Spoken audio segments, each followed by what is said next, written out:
FM News Talk 97.1. On-demand audio. Our regular Monday guest, foreign policy expert Stephen Yates, is with the D.C. International Advisory, former advisor to former VP Dick Cheney. Stephen, happy Monday to you. Hi, Dana. Great to be back with you. Good to speak with you. The Sunday talk show circuit was quite interesting because we got to see David Axelrod trying to dodge and dance around the Benghazi scandal, which seems to me is closing in on them all the more. He wouldn't specify Sunday morning whether or not the president held a national security meeting after the Benghazi attacks, but we all know that, he wasn't. He was already dodging briefings, and he went to Vegas right after to have a fundraiser. At some point, someone in this administration is going to have to take responsibility. I know they're trying to throw Hillary Clinton under the bus, but really, I think this goes to the White House. Who do you think is ultimately going to get the blame on this? Well, ultimately, the president should be responsible. I mean, there's that old adage that used to be applied about the buck stopping somewhere, and it usually be in the Oval Office. But the administration from the beginning, I think, had signaled that it was trying to shield itself with political people rather than answering the questions. First and foremost, putting Susan Rice forward, who had nothing operationally whatsoever to do with the Libya situation. And then this last week, when they put people forward to defend themselves, it's the campaign special advisor, not someone from the current White House, not the national security advisor, and conspicuously not the Secretary of State, answering questions about how things were handled. So they've definitely put up a shield they're trying to dodge. I think that it is actually closing in hard on them. There's some fairly clear questions, and it's frankly not partisan politics to ask them. Right. And is it normal for presidents to kind of skirt briefings and instead just get kind of the rundown on their iPad? No, this president is unusual in that regard. I think it was sort of throwaway line earlier that everything was unprecedented. But in this case, it really is unprecedented in the sense that there's no evidence that this president got normal operational information from the Situation Room in real time. He did not convene a National Security Council meeting to get briefed up and guide strategy going forward on this. Instead, he seemed to stay on the road and focus on his campaign.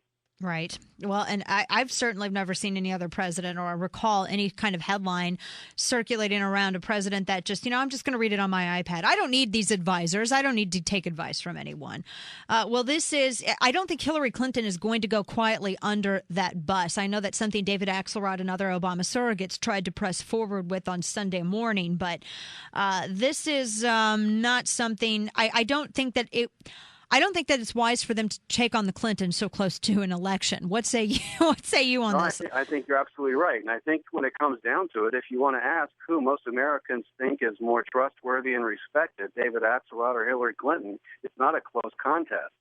I wouldn't vote for either of them in an election because of my own views. Right. But I have a lot more respect for Hillary Clinton's dedication to her job. Right. But this is actually a test for her because serious things have happened on her watch, and she needs to put forward the truth, and she needs to make sure real changes happen. And she can't necessarily sacrifice the interests of the country just to save this presidency. I don't think that she's been a good Secretary of State simply because, her ideology differs from ours. Right. But how much of her potential effectiveness has been compromised because of this administration? I think a lot of it has that, frankly, because this administration, when it turns to the core group around the president of the White House, they've frankly been pretty passive when it comes to the world. They basically see the world as a place to go visit and deliver speeches and to let other people know the work that they should be doing. And then they come back into their bubble and wait for people to do their jobs, supposedly. And so I think with greater involvement of the president in some of the things around the world, it would have created room for Secretary Clinton to accomplish more. But really, in this recent controversy, it's not the job of the Secretary of State to bring information to the president in an operational manner. It is the job of a lot of people in the White House, and it's the job of the president to make sure he's got management in place to make sure he's informed. And so for him skipping intelligence briefings to not actually running reaction to the tragedy in Benghazi, it ultimately falls on the White House and the president. To switch it up a little bit, another story that's making some headlines because of the source. One of the SEAL teams is saying that the president's rules of engagement which they claim was to sort of foster some sort of goodwill over in Afghanistan, has actually contributed to an increase in troop deaths. What say you on this story? I've heard this a lot for many, many years. In fairness, and we need to be fair, there were controversies about rules of engagement under President Bush, and there were some similar thoughts informing the rules of engagement in both places. I mean, there were a lot of efforts to try to win hearts and minds rather than winning wars. I think that problem has plagued the Obama administration.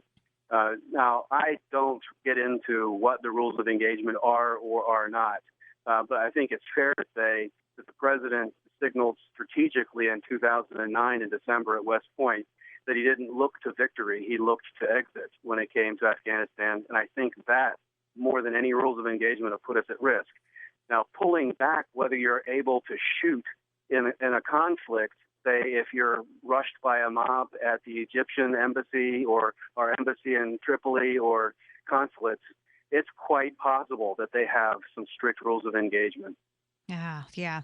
Well, and that's something that, because we keep hearing stories about soldiers who are brought up on charges, and it seems as it's nothing egregious. It's simply because they've been engaged in war and they've had to fire either in self-defense or something or other. And it's almost as if we're like persecuting our own soldiers for doing what they're sent over there to do.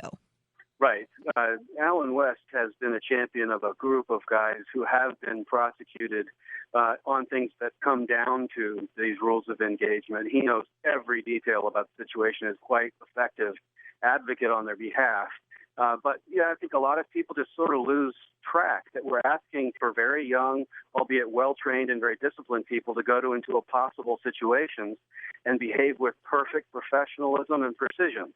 And a lot of times they do, but sometimes it's muddled, and it really isn't right to prosecute them. Right. I completely agree. And this, I know we'll see some Afghanistan discussion come up in the debate this week. We saw it in some of the foreign policy questions in the VP debate. And one of the differences between Joe Biden and Paul Ryan was that Paul Ryan didn't think it optimal to broadcast our whole timeline of withdrawal to our enemies over in Afghanistan. But Joe Biden thought that, it's going to be in 2014 and we need to know every single detail and it needs to be made public. Two very different approaches to how to wind down and wrap up Afghanistan, Stephen. Yeah, well, I fall very, very firmly on the side that we should have a mission, and we don't need to publicly announce what elements of that mission are, but that it should be defined in terms of an objective that's going to be achieved. And the only objective that the Obama administration has put out there is to be out by a certain time.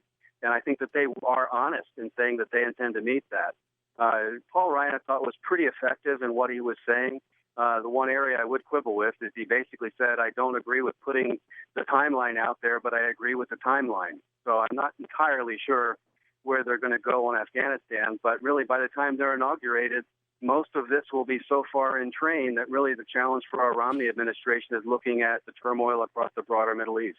Well, we'll definitely be looking forward to seeing what the candidates answer in the debate tomorrow night. And I can't wait to hear you recap that when we speak to you next. It'll be good. And look forward to it, Dana. Thank you so much. Stephen Yates, D.C. International Advisory. Always a pleasure, Stephen. Thank you. Take care.